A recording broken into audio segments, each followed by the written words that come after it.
ਉਦੋਂ ਪਿਆਰਿਆਂ ਨੂੰ ਭੁੱਲ ਜਾਂਦੇ। ਉਹ ਜ਼ਾਲਮ ਹੈ, ਇਹਨਾਂ ਜਿਹਾ ਹੋਰ ਸਮਾਜ ਨਹੀਂ। ਉਹ ਇਹਨਾਂ ਕਬਰਾਂ ਤੇ ਵੀ ਕੋਈ ਤਰਸ ਖਾ ਲਓ, ਇਹ ਲੱਗਦੇ ਲਹਿੰਦਿਆਂ ਤੇ ਕੋਈ ਤਰਸ ਖਾ ਲਓ। ਅਹਿਲੇ ਕਬਰ ਜਿਹਾ ਕੋਈ ਮੁਹਤਾਜ ਨਹੀਂ। ਤੇ ਬਾ ਫਰੀਦ ਰਹਿਮਤੁल्लाह अलैह ਫਰਮਾਇਆ ਸੀ ਕਿ ਵੇਖ ਫਰੀਦਾ ਢੇਰੀਆਂ ਉੱਤੇ ਪੈ ਨੇ ਕੱਖ, ਤੇ ਇਧਰੋਂ ਕੋਈ ਨਹੀਂ ਉਹ ਪਰਤਿਆ, ਉਧਰੋਂ ਆਏ ਨੇ ਲੱਖ।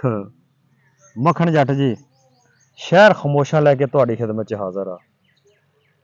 ਅੱਜ 46/12 ਤਹਿਸੀਲ ਚੀਚਾ ਵਤਨੀ ਜ਼ਿਲ੍ਹਾ ਸਾਹੀਵਾਲ ਦੇ ਸ਼ਹਿਰ ਖਮੋਸ਼ਾਂ 'ਚ ਆਉਣ ਦਾ ਇਤਫਾਕ ਹੋਇਆ। ਇੱਕ ਪਿਆਰਾ ਦੁਨੀਆ ਤੋਂ ਟੁਰ ਗਿਆ ਸੀ, ਉਹਦੀ ਤਦਫੀਨ 'ਚ ਸ਼ਮੂਲੀਅਤ ਕਰਨ ਦੀ ਅੱਲਾ ਨੇ ਤੌਫੀਕ ਦਿੱਤੀ। ਲੇਕਿਨ ਕਬਰਸਤਾਨ 'ਚ ਆਣ ਕੇ ਬੜਾ ਦਿਲੀ ਦੁੱਖ ਹੋਇਆ। ਇਹ ਕਬਰਸਤਾਨ ਘੱਟ ਲੱਗਿਆ, ਸੱਪਾਂ ਠੂਹਿਆਂ ਦੀ ਅਮਾਗਾ ਜ਼ਿਆਦਾ ਲੱਗੀ। ਇਹ ਵੇਖੋ ਤੁਸੀਂ ਕਬਰਸਤਾਨ ਦਾ ਹਾਲ ਵੇਖ ਲਓ। ਇਹ ਜ਼ਿਮੀਂਦਾਰਾਂ ਦਾ ਕਬਰਸਤਾਨ ਆ, ਇਹ ਸਰਮਾਇਆਦਾਰਾਂ ਦਾ ਕਬਰਸਤਾਨ ਆ, ਇਹ ਚੌਧਰੀਆਂ ਦਾ ਕਬਰਸਤਾਨ ਆ, ਇਹ ਵੇਖ ਲਓ ਹਰ ਖਾਸ ਆਮ ਦਾ ਕਬਰਸਤਾਨ। ਪੋਜੀਸ਼ਨ ਤੁਸੀਂ ਆਪ ਦੇਖ ਲਓ। ਮੇਰੇ ਨਾਲ ਦੂਸਰੇ ਚੱਕਾਂ ਦੇ ਲੋਕ ਆਏ, ਉਹ ਵੇਖ ਕੇ ਹੈਰਾਨ ਰਹਿ ਗਏ ਤੇ ਆਪ ਦੇ ਕਬਰਸਤਾਨ ਨੂੰ 100 ਦਰਜੇ ਤੋਂ ਚੰਗਾ ਹੋਣ ਦੀਆਂ ਗੱਲਾਂ ਕਰਨ ਡੈ ਪਏ। ਤੇ ਵੇਖ ਲਓ ਕਿ ਇੱਥੇ ਕੌਣ ਲੋਕ ਪਏ ਹੋਏ ਆ।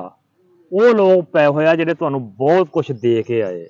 ਕਿਸੇ ਦਾ ਬਾਪ ਇੱਥੇ ਪਿਆ, ਕਿਸੇ ਦੀ ਮਾਂ ਜੰਨਤ ਦੀ ਛਾਂ ਇੱਥੇ ਪਈ ਆ, ਕਿਸੇ ਦਾ ਬਾਪ ਜੰਨਤ ਦਾ ਦਰਵਾਜ਼ਾ ਇੱਥੇ ਪਿਆ, ਕਿਸੇ ਦਾ ਵੀਰ ਇੱਥੇ ਪਿਆ, ਕਿਸੇ ਦਾ ਫਰਜ਼ੰਦ ਇੱਥੇ ਪਿਆ, ਕਿਸੇ ਦਾ ਚਾਚਾ ਤਾਇਆ ਮਾਮਾ ਫੁੱਫੀਆਂ ਮਾਸੀਆਂ ਕਜ਼ਨ ਯਾਰ ਦੋਸਤ ਬੇਲੀ, ਉਹ ਸਾਰੇ ਇੱਥੇ ਹੀ ਪਏ ਆ।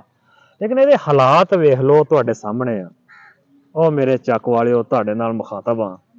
ਆ ਵੇਖ ਲਓ, ਮੈਂ ਤੇ ਐਲਾਨ ਕਰ ਕਰਕੇ ਮੇਰਾ ਗਲਾ ਬਹਿ ਗਿਆ ਕਿ ਚਲੋ ਉਹ ਤੁਸੀਂ ਸਾਲ ਚੋਂ ਇੱਕ ਦਿਨ ਹੀ ਇਹ ਕਬਰਸਤਾਨ ਲਈ ਵਕਫ ਕਰ ਦਿਆ ਕਰੋ, ਇੱਕ ਦਿਨ ਹੀ ਦੇ ਲਿਆ ਕਰੋ।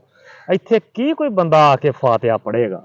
ਯਕੀਨ ਕਰੋ ਉਹਨੂੰ ਆਪਣੀ ਜਾਨ ਦੇ ਲਾਲੇ ਪੈ ਜਾਣਗੇ ਕਿ ਕਿਸੇ ਮੁੱਢ ਚੋਂ ਕਿਸੇ ਬੂਟੇ ਚੋਂ ਨਿਕਲ ਕੇ ਕਿਸੇ ਦੇ ਸੱਪ ਨਾ ਲੜ ਜਾਵੇ, ਠੂੰਹਾਂ ਨਾ ਲੜ ਜਾਵੇ। ਵਾਹ ਯਾਰ, ਇਹ ਹਾਲਾਤ ਹੈਗੇ ਕੋਈ ਕਬਰਸਤਾਨ ਦੇ। ਯਕੀਨ ਕਰੋ ਇੱਥੇ ਬਾਹਰ ਦੇ ਲੋਕ ਜਿਹੜੇ ਆਏ ਆ ਦੁਆ ਕਰਨ ਲੱਗੇ ਝਿਜਕਦੇ ਆ। ਉਹ ਵੇਖ ਕਹਿੰਦੇ ਕੀ ਦੁਆ ਕਰੀਏ, ਤੇ ਹਾਲਾਤ ਕਿੰਜਦੇ ਆ। ਇੱਥੇ ਇੰਨਾ ਜੰਗਲ ਬਰਬਰ ਆ, ਇੱਦਾਂ ਦੇ ਜੰਗਲ ਵੀ ਕੋਈ ਨਹੀਂ, ਜੰਗਲ ਬਰਬਰ ਵੀ ਨਹੀਂ ਜਿੱਥੇ ਇਨਸਾਨਾਂ ਦੀ ਆਮਦੋਰਫਤ ਨਹੀਂ। ਇਹੋ ਜਿਹਾ ਤਾਂ ਕੋਈ ਜੰਗਲ ਵੀ ਨਹੀਂ ਜਿੱਦਾਂ ਦਾ ਇਹ ਕਬਰਸਤਾਨ ਹੋਇਆ ਪਿਆ।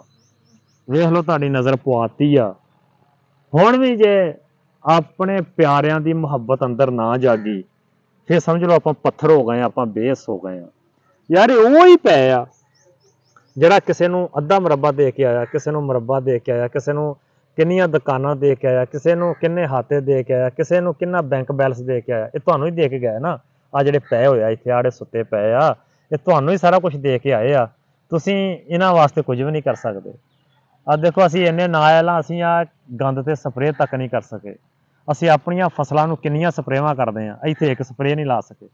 ਕਿਨੇ ਕਿਨੇ ਆਪਣੇ ਚੱਕ 'ਚ ਕਿਨੇ ਕਿਨੇ ਸਭ ਹਸੀਅਤ ਲੋਕ ਵੀ ਹੈਗੇ, ਲੇਕਿਨ ਕੁਛ ਵੀ ਨਹੀਂ ਹੈਗਾ। ਬਾਹਰ ਚੌਧਰੀ ਆਪਾਂ। ਬਹਰਹਾਲ ਵੇਖ ਲਓ ਆ ਹਾਲਾਤ ਜਿਹੜੇ ਆ।